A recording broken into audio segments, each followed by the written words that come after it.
기독교는 처절한 박해를 당하는데 그때에 앞서서 사실은 그런 얘기를 누가 외쳤더라고요. 근데 지금 그러면 80년이 지난 다음에 한국교회에 누가 그러더라고요. 저보고 목사님네 교회에 갔다 오면 무슨 수도원 같대. 여러분도 그런 생각이 들어요? 무슨 훈련원 이런 데 같아, 교회가. 그래서 왜 그러냐 그랬더니 자기가 50살인데 아주 어릴 때 듣던 설교를 목사님이 지금도 한다는 거예요. 그래요? 잘 못 듣는다 이거예요. 다른 데서. 그래서 자기가 보기에는 우리 교인들이 그게 옳다 해서 따라가는 사람도 있고 그게 옳긴 옳지만 내가 실천하려니까 힘이 없다. 그렇다고 딴 데 가서 듣자니 그래서 그냥 따라오는 사람도 있다. 이 두 부류가 있지 않느냐 그렇게 분석을 하더라고요. 여러분들 보시기엔 어때요? 기본적인 분석과 우리 부류에 대한 분석이 맞아요?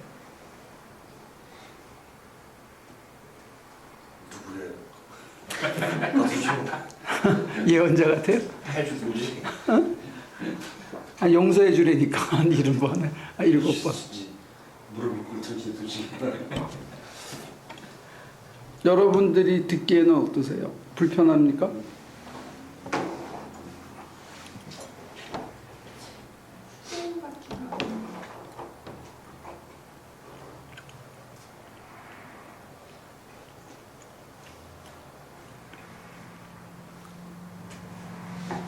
저는 그런 인상을 안 주려고 가능하면 다른 거에는 자유로이 행하는 복장이나 이런 거는 하려고 그러는데 우리 교회에 대한 인상이 그렇다는 거예요. 처음 들으시는 말 아닐 텐데.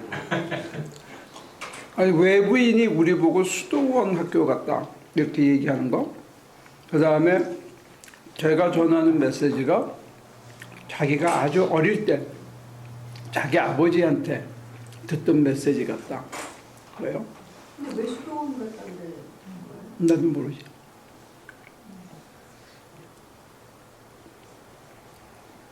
경상도 사람한테 와서 여기 경상도 같아 그러면 경상도 사람이 그게 뭔 소리인지 알 수가 있나? 저는 수도원 하면 이렇게 좀 닫혀있고 외부 소통이 안 되고 그런 생각이 드는데 제 생각에는 저는 교회에 와서 더 생각이 자유로워지는 것 같거든요. 그럴 것 같은데 수도원은 아닌 것 같아요. 수도원에 사는 사람들은 자유롭다 그래요, 자기는. 수도원 맞아요.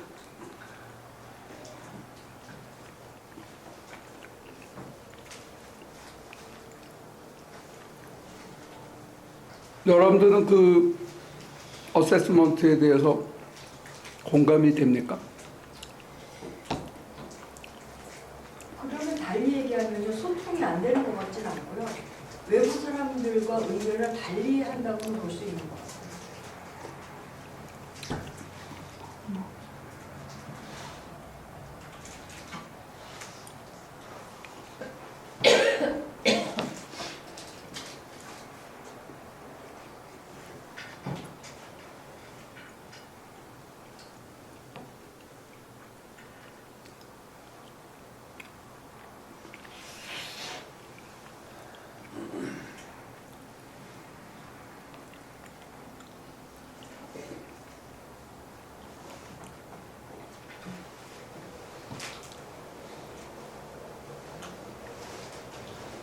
이용도 목사님이 어떻게 말씀하셨다고요? 누구요?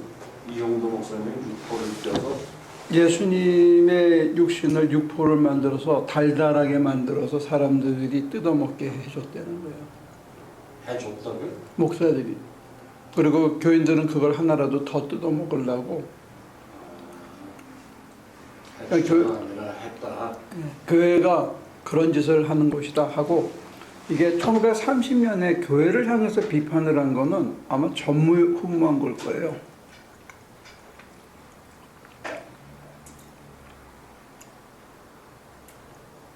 지금까지 그렇게 지독하게 말을 한 사람은 아마 없는 것 같아요. 스스로 자기가 예수라든지 이단 종파를 만들어서 기성교회는 다 썩었다고 얘기하는 그런 사람들은 몇몇 있었지만 교회의 끝까지 남아서 목사로서 교회의 갱신을 그렇게 과감하게 외친 사람은 사실은 아무도 없었어요. 만약 이용도 목사가 살아서 예수 믿으면 잘 먹고 잘 입고 잘 산다라고 하는 메시지를 들었으면 아마 그 자리에서 졸도해서 죽었을지도 모르죠. 혀를 깨물고 죽든지. 그러니까 이게 우리가 지금 굉장히 방향이 한쪽으로 쏠렸는데 다 그렇게 하니까 우리가 쏠린 것 자체를 잘 모르겠다. 그래서 사실은 저는 그거 발제로 좀 엉성하게 했지만 하고 나서 개인적으로 좀 충격을 받고 있어요. 80년, 85년 전이면 굉장히 앞선 거거든요. 그 시대는 그래도 독립운동이나 저항을 위해서 교회가 그나마 노력하던 그런 시절이었는데 지금 우리는 전혀 그렇지 않은데 여기는 그런 소리가 안 들린다 이거죠. 그래서 이거 그러면 그 시대도 그러니까 이용도 목사님이 보시기에 교회가 타락하고 복을 정착하려고 그러고 그랬다. 편하게 살라고 했고 그 사람이 본 거는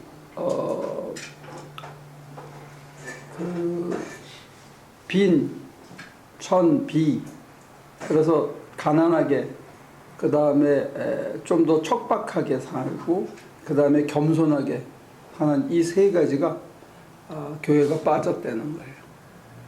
그 시절에. 굉장히 가난한 시대였었어요. 가난한 시절이었는데 그 사람이 통천교회에서 한 달에 10원인가 받을 때 평양교회에서 청빙할 때 한 달에 100원씩 준다고 청빙을 했다는 거예요. 10배. 그러니까 그 시대에도 이미 대형교회들이 있었던 거예요.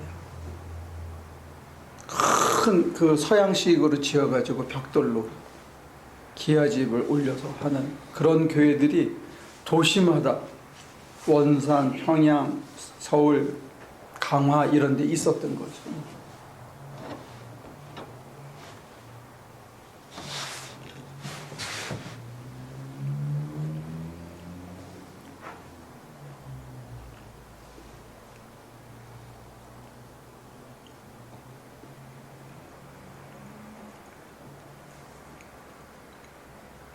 근데 그 정도 욕을 하고 돌에 맞아 죽지 않은 게 정말 천만다행이에요. 그 시대에.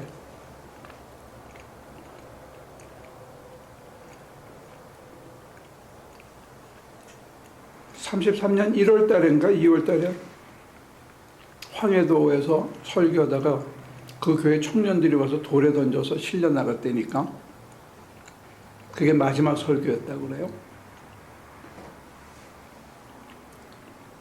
근데 제가 왜 장황하게 해서 두 얘기를 꺼내냐면 사실 은연중에 우리 교회는 작년에 우리가 예산의 한 40%, 38%에 40%좀 가까이 우리 교회 아닌 다른 데로 해서 썼거든요.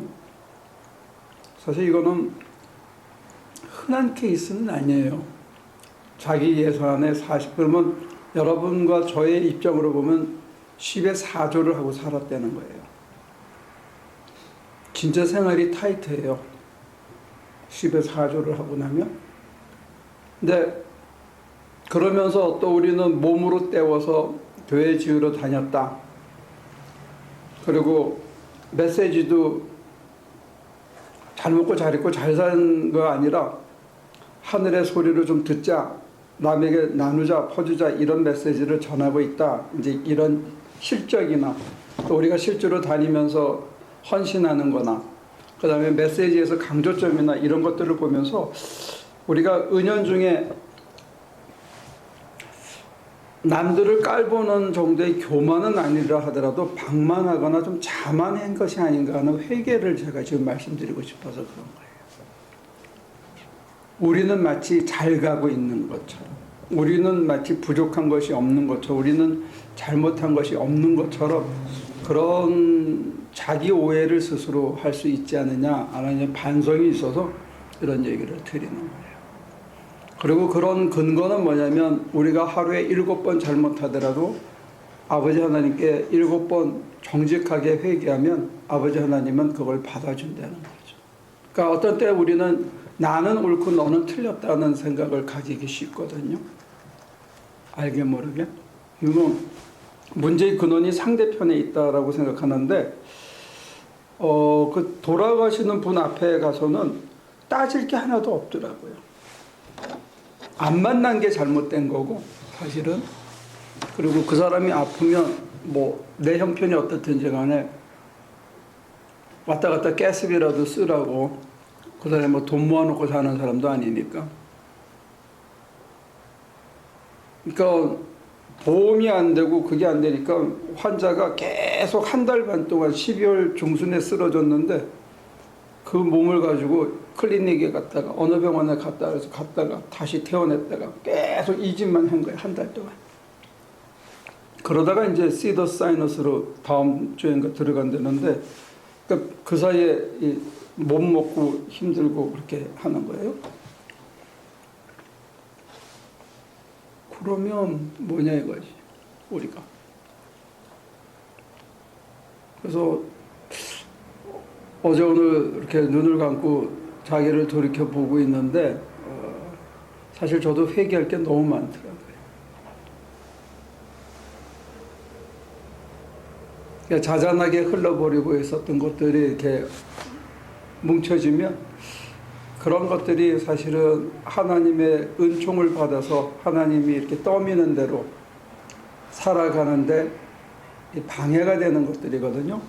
우리가 균형을 이렇게 50대 50으로 딱 잡잖아요. 근데 거기다가 요만한 조약돌 하나만 올려놔도 그 균형이 어떤 균형이든지 간에 깨지거든요. 그러니까 우리의 그 뭉쳐진 죄라든지 죄의식이라든지 방만이라든지 소위 7가지 죄악이 있는데 중세 때부터 규정한 나태라든지 질투라든지 시기심이라든지 이런 것들이 올라가면 이렇게 우리가 이쪽으로 쏠려버리거든요. 그러면서 하나님이 무심해지고 하나님이 멀어지면 내 안에 하나님 나라의 기쁨도 잔잔한 안정감도 평안도 다 사라져 버리는 거예요. 그런 맥락에서 보면 사실은 우리 한국교회가 지금 가장 빠진 게 회개가 아닌가, 이게 느낌이에요.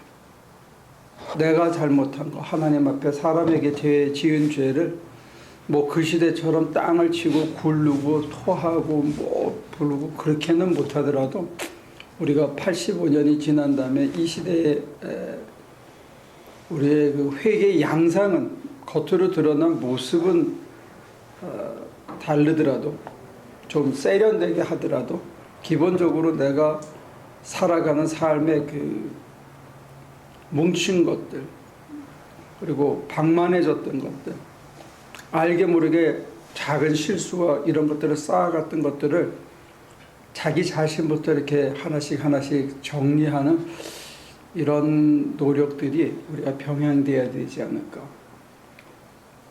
우리가 실천도 하고 실제로 교회 차원에서 10의 4조도 나누고 다 좋은데 내면의 어떤 영성이나 겸비나 정말로 내 삶의 철학이나 삶의 중심이 주를 위해서 이제 다른 사람을 위해서 살겠다 이렇게 하는 게 사실 지금부터 살아봐야 장로님하고 저하고 살아봐야 우리가 20년? 일찍 하자고요? 아니 80 지나면 활동성이 없어져. 아무리 의학이 좋아지더라도 활동성 자체가 조금 5년쯤 더 늘까? 만약에 그때까지 악쓰고 살아있으면? 그래봐야 사실 굉장히 많이 살고 얼마 안 남은 것 같아. 근데 뭘 겁내며 뭘 두려워하며 뭘 지체해야 하겠느냐 이거죠. 시간이 많지 않은데. 무슨 부귀영화를 보고 얼마나 질기게 살겠다고 그렇게 질질거리고 살 이유가 있겠나요? 근데 문제는 자기 속이 사실은 하다가 보면 방만해지고 내 잘못은 눈에 안 보인다 이게.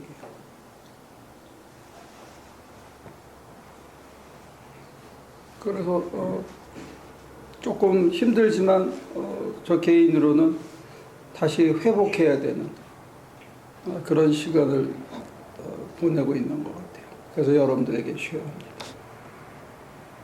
여러분과 제가 다른 사람하고 비교해서 뭐 요만큼이라도 잘하고 잘났는지 그거는 지금 이 상황에서 중요한 것 같지는 않아요.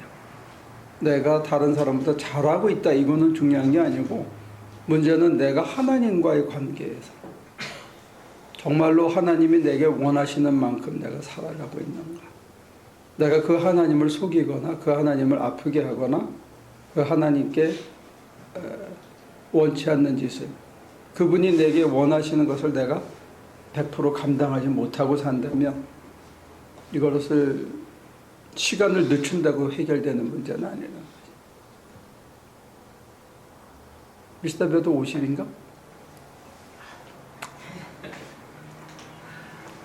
아니고요. 10년이 금방 가더라고. 나 이 교회로 온 지 10년 됐어. 이 자리에 버틴 지, 그지? 이렇게 오래 있을 줄 몰랐어. 처음에 올 때부터 저 산에 간다 생각해서 2, 3년만 우리 교인들 고생하면 되겠지 하고 왔지 이렇게 지저분한 데서 이렇게 오래 있을 줄 몰랐다고.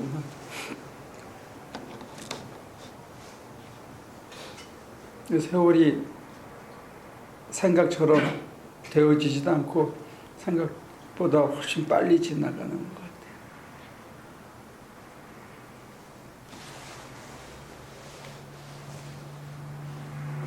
그런 면에서 하나님께서 내게 원하는 모습이 있을 텐데 그걸 지연하고 있는 것, 그것도 회개해야 되는 가장 기본이고 살아오면서 알게 모르게 미움과 분노와 이런 것을 쌓은 것도 회개거리고 하나님 앞에 뭐 작은 것을 속인다든지 남의 물건값을 띄어먹었다든지 뭐 이런 아주 자잘한 것도 사실은 우리 가슴팍에 박힌 자잘한 돌들이 되는 그런 것들을 하나씩 걷어내야 사실은 우리가 옥토가 되고 하나님의 말씀이 우리 속에서 열매를 맺어갈 수 있게 된다는. 그래야 그게 하나님 나라거든요. 하나님이 일구시는 바. 우리가 그렇게 돼야 되는데 우리 안에 알게 모르게 저항이 있다는 거죠. 그게 이제 지금까지 싸우면서 한 거고 우리 교회는 잘하지 이러는 아주 묘한 것에 그냥 묻어가는 그런 실수를 할 수도 있다는 거예요. 저부터도. 어쩌면 제가 제일 그 묻어가는 거에 심한 편승자일 수도 있어요. 여러분들한테 이렇게 가자 해놓고 여러분들은 가는데 나는 안 가고 가는 것처럼 생각하고 있을 수도 있거든요. 고생은 제일 앞에서는 보병들이 하고 작전 사령부에서는 고구마 구워 먹고 일할 수 있잖아요.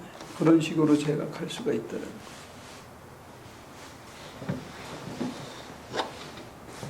오늘은 회개에 대한 얘기를 하고 있습니다. 남이 나한테 죄를 용서를 구했을 때 용납해주는 그 문제뿐만 아니라 그보다 더 중요한 게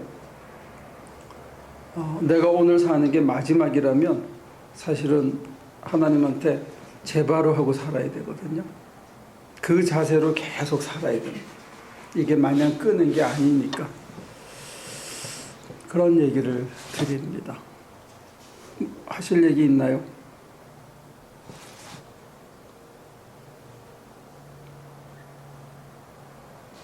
근데 저는 지금 조금 구분이 안 가는 게요.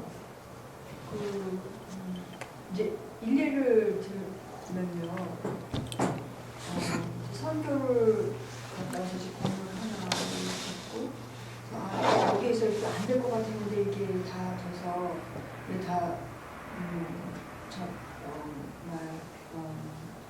많이 기뻤다 이렇게 얘기하실 때 그 기뻤다는 그것 때문에 참 많이 기쁘거든요. 그렇다면 그게 기뻐한 것이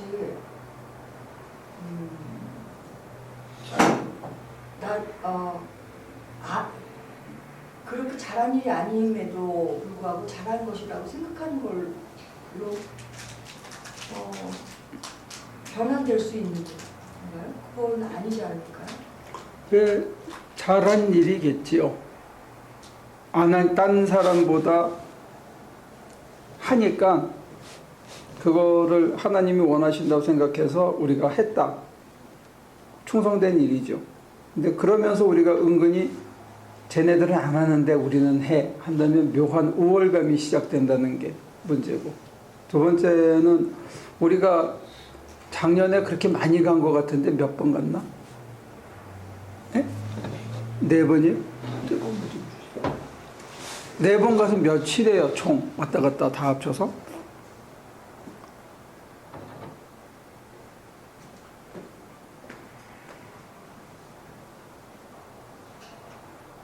나흘 시키더라도 15일 정도 되나요?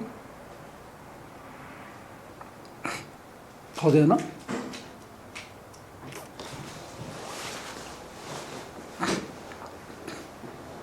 한 15일 정도 되면 365일에 11조도 안 드린 거거든.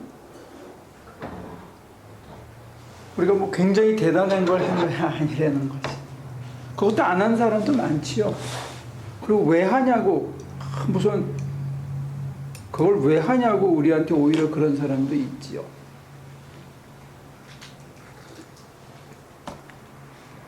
근데 다른 사람과 비교해서 되게 그 우월감이나 뭐 이런 것들이 되게 상대적인 거잖아요. 네. 근데 그렇게 상대적이지 않고 나의 소신?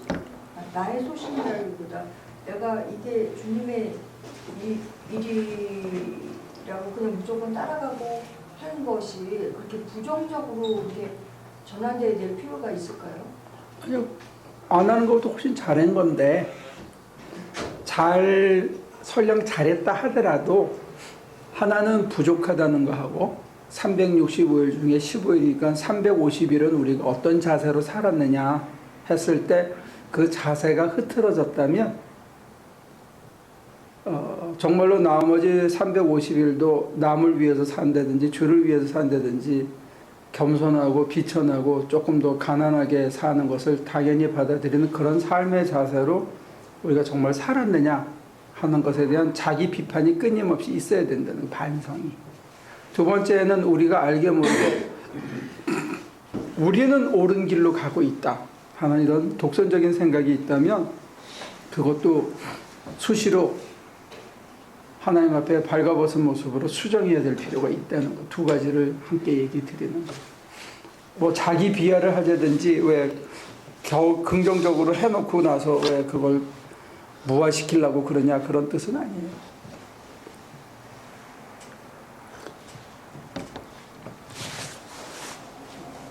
여러분과 제가 제바로 하려고 그러면 사실은 자기 내면을 끊임없이 들여다보면서 우리 하나님 앞에 부단히 회개하는, 그걸 웨슬리는 성화라고 불렀어요. 거룩한 삶을 살기 위해서는 우리 안에 있는 그 내부의 잘못된 것들을 끊임없이 걸러내고 정화시키는 purity of heart, 우리의 심장을 늘 깨끗하게 하는 그것이 반드시 필요하다. 이제 그런 얘기를 했죠. 근데 그런 맥락에서 봤을 때 제가 스스로 반성하듯이 여러분들도 어떻게 생각하는지, 또 자기가 자기 속을 들여다 봤을 때 어떻게 그런 게 보이는지, 그리고 그게 보여서 회개한다면 굉장히 마음이 조금씩 더 맑아지고 편해질 수 있다는 거. 그리고 두 가지를 한꺼번에 소개하는 거예요. 질문들이 있습니까? 코멘트나?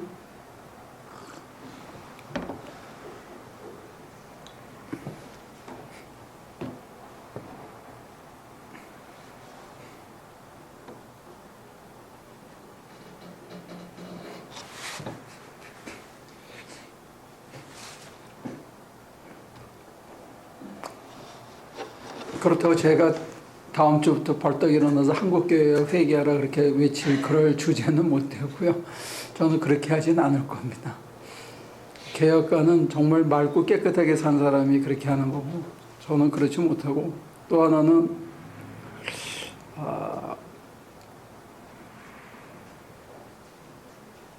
대안이 뭐냐 하는 게 저한테는 더 큰 관심이에요. 그럼 우리가 어떻게 해야 되느냐? 돌이켜 사는 삶의 모습은 뭐냐 하는 거가 이제 관심이기 때문에 그렇고 일단 그 과정에서 끊임없이 저와 여러분들이 우리 심장을 맑고 깨끗하게 정갈하게 하나님 앞에 드리는 자기의 부족과 허물을 끊임없이 찾아내는 이 작업이 필요하다는 거예요. 그게 사실은 고통스러워요. 자기를 본다는 게. 근데 그게 우리를 치유하는 길이기 때문에 회개는 반드시 있어야 된다는 거예요. 회개가 빠진 종교는 사실은 코어가 빠진 거예요. 끊임없이 자기를 정화시켜야 됩니다. 오케이. 여러분들 무슨 코멘트 없어요? 그러면 질문. 꼭 말을 하려면 한마디씩 이렇게 시켜야 말을 하나?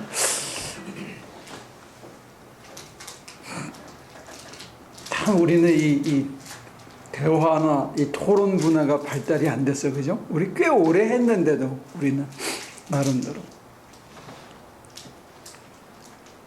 질문하면 꼭 깨진다 하는 그런 생각이 그래요. 죄송해요. 제 탓이. 질문하는 사람들 보면 새로운 사람들만 질문해요. 한 몇 달 있다가 이제 파악을 하면은 같이 질문을 하고. 대화가 단절이 거의 제가 박근혜 수준이 됐네요. 대화가 자유롭지 못한 건 사실인 것 같습니다. 그래. 왜냐하면 제가 느끼기는 그러니까 이 부정 자기 완성도 다 하고 자기 성찰 해야 되는 게 당연한 건데 이제 뭐랄까 거의 이제 들어왔던 게 매주마다 이제 그렇게만 들리는 것 같아서 이게 약간 이렇게 사람이 이렇게 어깨가 펴지기보다는 이렇게 뭐랄까 좀 주눅이 든다고 할까요? 약간 그런 느낌이 저 개인적으로 좀 있어요. 그래서 뭐 이렇게 뭐 10년이나 작년에 이만큼 했으니까 올해는 조금만 힘내서 조금만 더 합시다. 뭐 이렇게 얘기하는 거하고 작년에 이렇게 했는데 자기 반성하고 너무 이렇게 못한 거에 대해서 시비를 또 못한 좀 돌아봐야 되지 않겠습니까? 이렇게 하면은 약간 이렇게 사람이 좀 풀이 죽는다고 할까요? 약간 그런 느낌이 조금 없지 않아 있는 것 같아서. 그 굉장히 중요한 지적인 것 같아요. 근데 이게 이제 삼성의 무슨 전략회의라든지 무슨 기업의 어떤 그 성과 혁신을 위한 회의 같은 데서 그 CEO가 만약에 그렇게 얘기했다. 그런데 지금 우리의 셀링 자체에 있어서 CEO는 우리 주님이신데 문제는 뭐냐면 그 우리가 회개를 하잖아. 그리고 내가 이 회개라는 단어 굉장히 그 낡은 단어라서 주는 중압감이 있는데 내가 뭐를 하나님 앞에 아니면 내 자신의 그거에 실수하고 잘못한 거를 내가 그걸 깨닫고 하나님 앞에 토로하는 순간에 말할 수 없는 잔잔한 기쁨이 시작된다는 거야. 나는 중간적인 입장에서 어떤 면에서는 먼저 경험해 본 사람 입장에서는 이런 기쁨이 있습니다. 이거는 말로 하거나 세상에서 주는 게 아니고 주님이 직접 주시는 그런 거기 때문에 이 기쁨을 여러분과 제가 누리면 살면 어떻겠습니까? 하는 걸 저는 서제스트하는 거예요. 압박하거나 여러분들을 공격하거나, 그래서 저는 이용도 목사 같은 분이 될 수 없다는 거라니까. 그분은 내질러서 사람을 깨트려 버려서 거기서 자기가 회개하고 희열을 맛보는 아주 즉자적인 건데, 저는 그걸 못하고 설명을 하는 스타일이더라고요. 만약에 박 목사님 같으면 회개해봐 하면 돼. 그러면 거기 답이 있어. 그렇게 얘기하면 이게 사실 맞는 거야. 근데 내가 그걸 못하는 거예요. 참 희한하지? 이게 죄가 많아서 그런가 봐. 왜 웃어요? 근데 아라는 느끼는데요. 그 기쁨을 느끼는 그 정도, 거기에서요. 그러니까 거기에 머물지 말라는 그 말 한마디 때문에 나 여기서 조금 잠깐만 머무르면 안 돼? 그거에 대한 조금만 좀 더 느껴봤으면 좋겠는데 조금 더 느끼고 있으면 죄책감이 드는 거예요. 여기 머물지 말랬는데 그러면서 그래서 빨리 또 딴 곳으로 이동하려고 하고 그렇게 생각되는 게 있으니까 회개를 하면 회심을 하는 그 순간에 잔잔한 기쁨이 있죠. 근데 그 기쁨을 만끽을 못하는 거예요. 그러니까 그거에 대해서 제가 사실은 목사님의 불만을 좀 가지고 있었거든요. 그래서 왜 이렇게 기쁨을 못 갖게 하실까 그랬는데 이제 올해는 제가 생각에 제가 그냥 느끼는 대로 그냥 살려고요. 그래서 그냥 즐기고 싶은 시간만큼 그냥 즐겨보려고요. 그래도 뭐 거기에 도취될 것 같지는 않아요. 이제는 하도 뭐 미리 매를 맞아서 그런지 지금 그 말씀이 이제 도취돼서 거기에 이렇게 중독되지는 말아라 하는 뜻이긴 하겠는데 그 목사님의 시간과 저의 시간은 또 다른 사람은 다 다른 시간의 양만큼 가지고 있을 텐데 그 기쁨을 즐기고 있는 것을 탓하거나 거기에 머물려고 탓하는 게 아니고 소위 이세종 선생의 말처럼 더 깊이 파려는 거예요.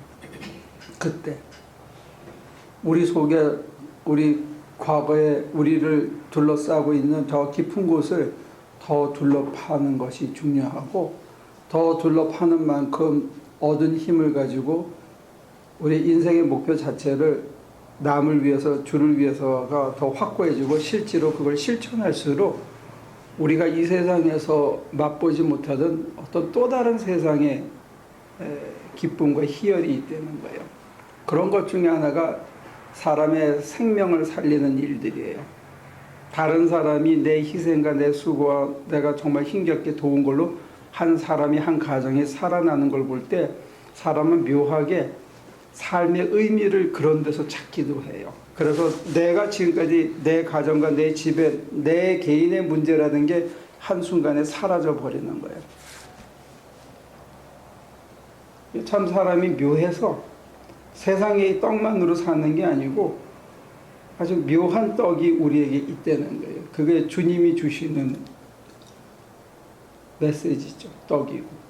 우리 보고 그거 먹으라 그러는데 우리는 이 떡에 매달려 있는 거고, 이용도 목사가 이렇게 저처럼 설명은 안 하셨지만 안타까웠던 게 교회가 자꾸 이 생명의 떡이 아니라 육신의 떡을 먹도록 사람들을 리드해 갔다는 거예요. 육신의 떡만 먹고 사람이 허전하거든요. 그때는 가난했기 때문에 오히려 덜하지만 오늘같이 물질적으로 풍요한 시대에는 육신의 떡이 풍요해지면 반드시 썩어요. 여러분들이 있잖아요.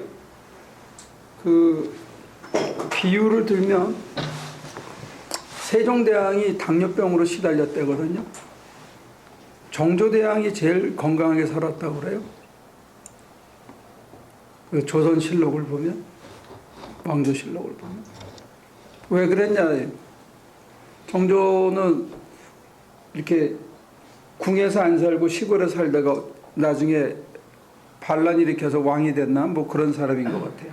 인종가 하고. 그래서 그 사람들은 풀을 주로 먹었대. 근데 고기 반찬 우리 좋죠.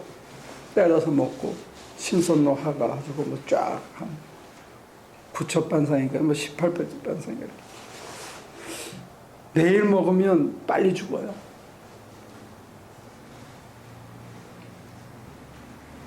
조금 덜 먹으면 줄이면, 저도 그걸 제일 못하는데 줄이면 오래 살아.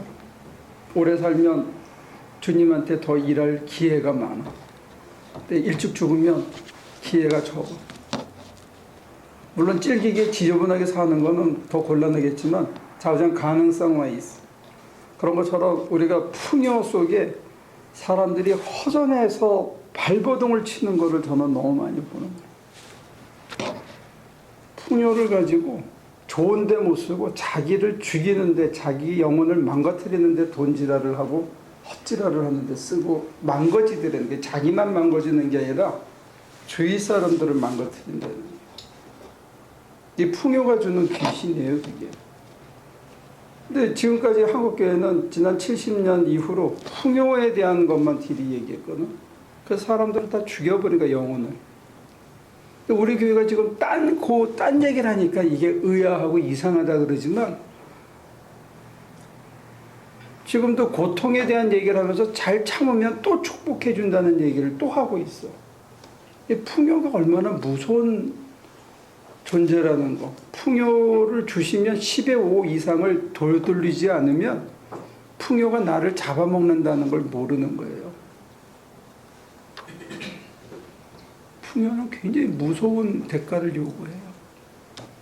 로마가 망한 것도 풍요 때문에 망한 거예요. 히랍이 망한 것도 풍요 때문에 망한 거예요. 제가 보면 이 미국 자본주의도 이 풍요를 추구하는데 윤리도 안 가르치고 철학도 안 가르치는 사회가 됐어. 풍요 때문에 이거 망할 거라.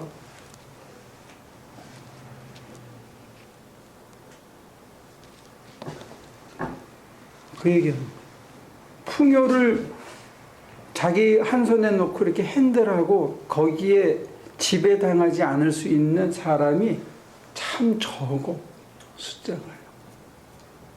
우리는 정말 가난하고 힘겨울 때는 빨리 풍요로워지기를 바라거든요. 근데 그 다음에 핸들을 못하는 거예요. 그 다음에는 하나님을 안 의지하고 풍요를 의지하고 그걸 즐기고 그 편함을 즐기기 시작하다가, 그 다음에는 조금 더 재미있는 걸 찾기 시작하다가 돈으로 재미를 보기 시작하면 그 다음에는 이게 걷잡을 수 없어지는 거예요. 중독이 되니까. 그거를 살을 끼는 아픔으로 10에 1조 하다가 10에 2조 하고 10에 3조 하고 10에 4조 하고 10에 5조 한다. 이 살을 띄는 아픔이 있어요. 우리 교회가 10에 2조, 10에 3조, 10에 4조 해보려고 길을 쓰는 거는 뭐냐면 이게 살을 띄는 아픔이 있어. 바운스가 나고 수시로. 선교비 주고 확 돌아오면 몰랐는데 바운스가 복복 나고 하는 아픔이 있어. 근데 왜 하느냐예요. 풍요로워지면 다 돈으로 하게 돼. 식당에 여러분들 안 하고 캐터링 하거나 설거지하는 멕시칸 아줌마 불러다가 하거나 청소 돈 주고 하거나 다 이게 풍요하고, 우리는 여기를 즐기러 오는 곳으로 바꿔요. 연습장이 아니라. 교회가 쉽게 풍요의 귀신에 휘감겨요. 여러분들 그런 현상 못 봅니까? 교회에 멕시칸 아줌마들 와서 청소하고 설거지하고 밥하고 캐터링하고, 그 다음에 청소는 다른 교회 교인 불러다가 청소하고.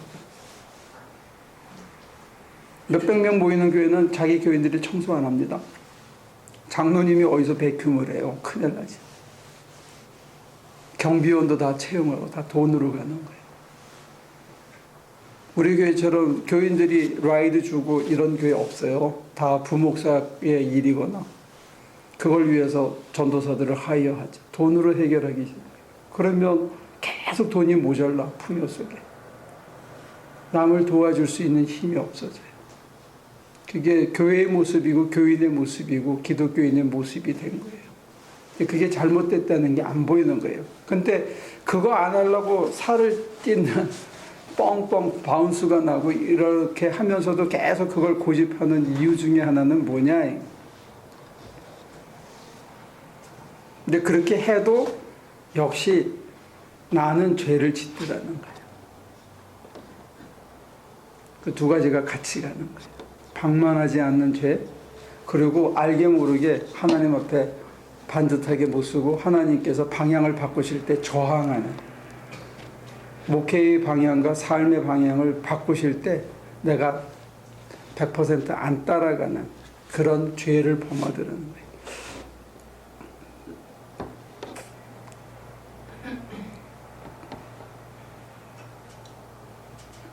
죄 얘기하면 참 싫어하죠. 그래서 목사들이 안 하는 거예요. 전태호 집사. 주눅 들고 기분 나쁘고, 그리고 목사한테 너는 잘하냐 이렇게 덤비기 때문에 목사님들이 안 하려고 그러죠. 왜냐하면 자기 속을 들여다보면 새카맣거든. 제가 지금 이 얘기를 하는 게 굉장히 고통스러운 거예요. 나 새카맣거든. 이게 잘 안 되는 거예요.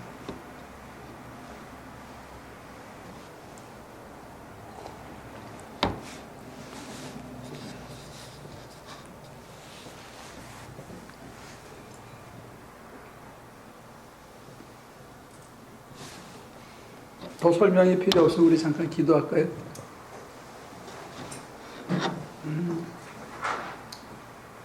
먼저 그 어떤 목사님이 돈 한 푼 안 모아놓고 가난 말기래.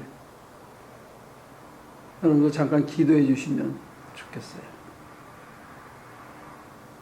누군지는 모르지만 그냥 떠올리시면서 위에서 잠깐 기도해 주시면 좋겠어요.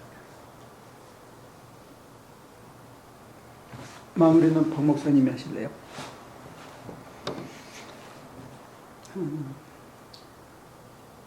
기별.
하나님, 저희들은 어떤 목사님인지 정확하게 잘 모르는 지금 병상에서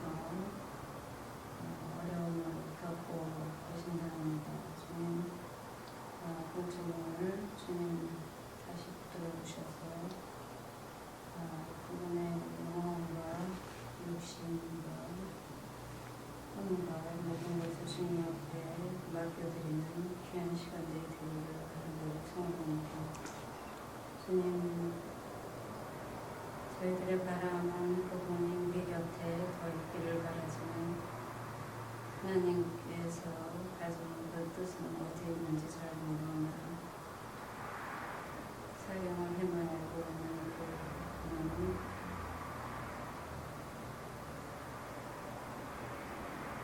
사정은 잘 모르지만 저희들 부족한 저희들이지만 기도를 드리는데 주님 도와주시옵소서.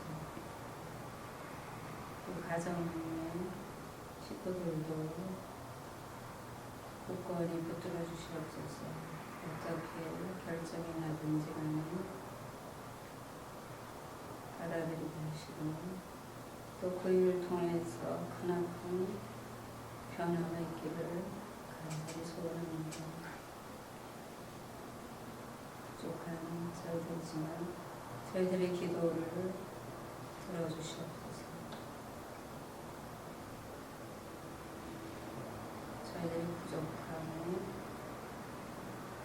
너무도 연약하고 죄송한 마음이지만 하나님한테밖에 의지할 수가 없어서 이렇게 기도를 드립니다. 감사드리고 예수 그리스도로 기도드립니다. 속상한 건 우리 남 권사님도 많이 속상할 텐데 또 우리 기도하고요. 또 이신원 권사님, 우리 교인들 중에 어렵고 힘든 시기를 보내는 식구들이 또 있습니다. 그리고 여행 중에 있는 우리 필리핀의 가족을 위해서 우리 같이 다 기도하고요. 여러분들이 식구들 중에 떠오르는 사람들 있으면 같이 기도하고 모니카 집사가 우리 마무리 기도합시다.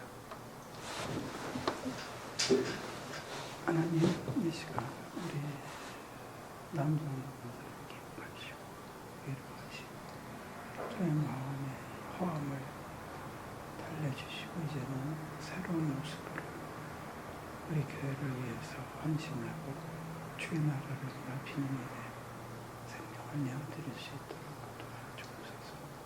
우리가 할 수 있는 것이 너무 없음에도 고백합니다.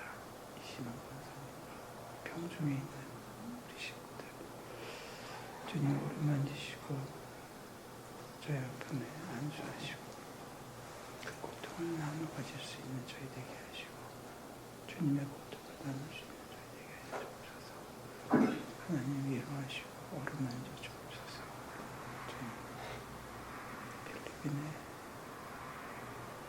일제장로로 그리고 이번 시대를 주님 돌봐주옵소서. 주님께서 저들의 가정을 돌보시고 저들의 아픔을 위로해 주옵소서. 흙이 고통을 모든 식구들의 상속에 주의 위로가 크지는 주의 이름입니다. 하나님의 주의 기적을 통해서 하나님 나라를 맛보고 우리의 관심과 우리들의 봉사가 하나님을 기쁘게 하는 일이 될 수 있게 하여 주옵소서. 하나님 정말 죄된 부탁을 합니다. 우리를 구원하시고 지금 주옵소서. 어떻게든 취해 주시길 대신을 맡아서 그분 대신 주옵소서. 주여 도와주옵소서.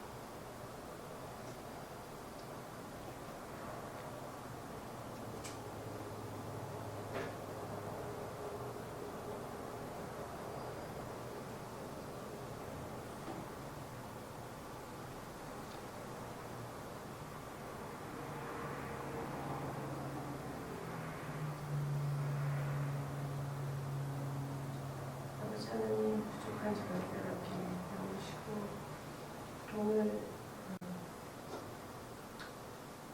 주님께서 저에게 하시고자 하시는 말씀을 저는 좀 더 다시 듣게 하여 주시는 것 감사합니다. 주님, 저희가 남들을 위해서 기도한다고 하는 것이 사실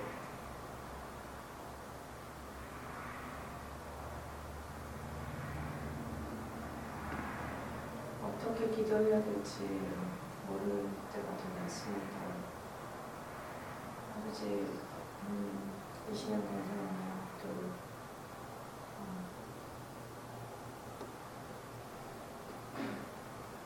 우리 교회 안에 많이 한참이신 분들, 또 어려움 당하고 계신 분들, 제가 그 각 사정들은 잘 모르지만 주님 그들을 향해서 주님께서 하고 계신 뜻이 있을 줄 믿습니다. 저희가 여기서 같이 먹고 마시고 기도하고 서로를 위해서 마음을 나누었는데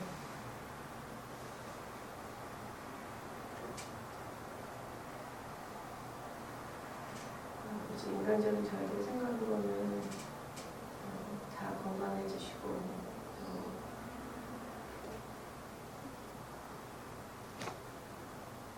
예전의 모습으로 저희들 여기 모여서 같이 신앙생활 할 수 있는 기회가 다시 오면 너무 좋겠지만 지금 저희들이 지나가고 있는 모든 시간들과 사건들이 오늘 위한 것이 아니라 각자에게 또 저희에게 기도하길 원하시는 아버지 하나님의 뜻이 있을 줄 믿습니다.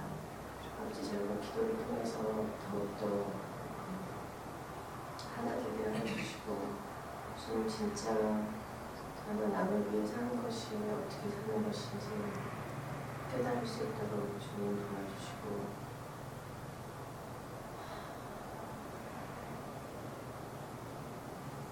깨달았다고 느껴질 때 따라가는 저희가 교만하거나 장난에 빠져서 아버지의 뜻에 흐리게 하는 것이 아니라 한 걸음 따라갈 때마다 더욱더 저희 마음을 주님께 바칠 수 있는 자들 되게 도와주시옵소서. 아버지 흔들고 있는 제자들의 마음과 몸을 지켜주시고 기도하는 저희들의 몸과 마음과 생각도 주님께 바치는 저희들 되게 도와주시옵소서. 모든 말씀을 주님께 부탁드립니다.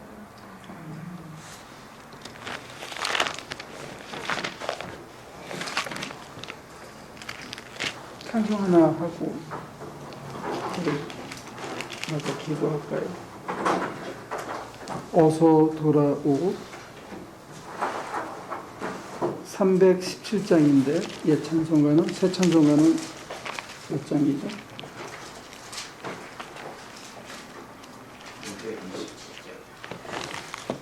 220? 520.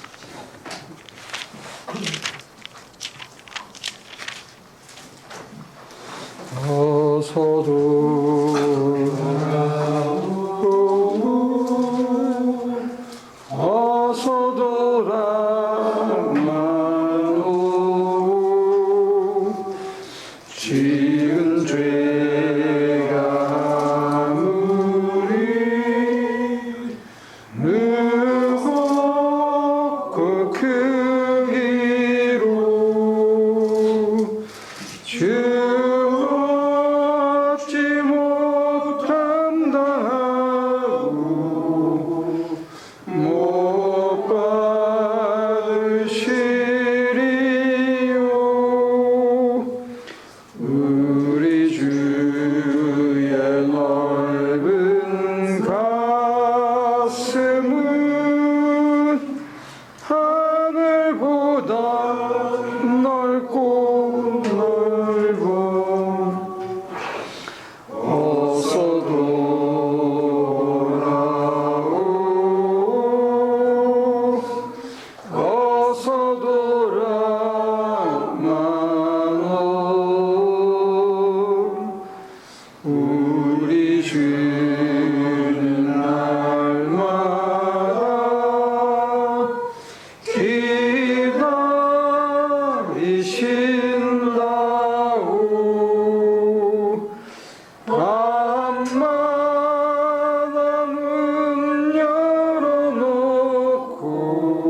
근본적으로는 우리 스스로 우리의 실수나 잘못이나 어떤 죄를 극복할 힘이 참 약하거든요. 그러니까 우리가 조용히 떠오르는 대로 조그만 거라도 뭐 느껴지는 대로 뭐 조금 전 거든지 오래 전 거든지 다 다시 한번 하나님께 아뢰고 우리 주님께서 그 짐을 좀 맡아주시기를 구하는 그런 시간을 우리 같이 하나님 이 시간에 우리에게 힘을 주사 우리 부족함을 우리 떠오르게 해주시고 방문을 경험할 때 창조 희연 주소서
사랑의 주님, 우리의 허물 때문에 채찍에 맞으시고 십자가를 지시고 피를 다 흘렸는데 그 피의 공로로 우리가 죄사함을 얻었는데 다시 태어났는데 살면서 알게 모르게 여러 가지 죄를 짓고 우리 속에 교만과 방만을 쌓았습니다. 하나님의 거룩한 돈을 자기 돈인 양 마구 썼고 하나님의 거룩한 시간을 내 시간인 양 사용했으며 하나님이 원하시는 모습대로 살지 않고 내가 원하는 모습대로 고집했음을 고백합니다.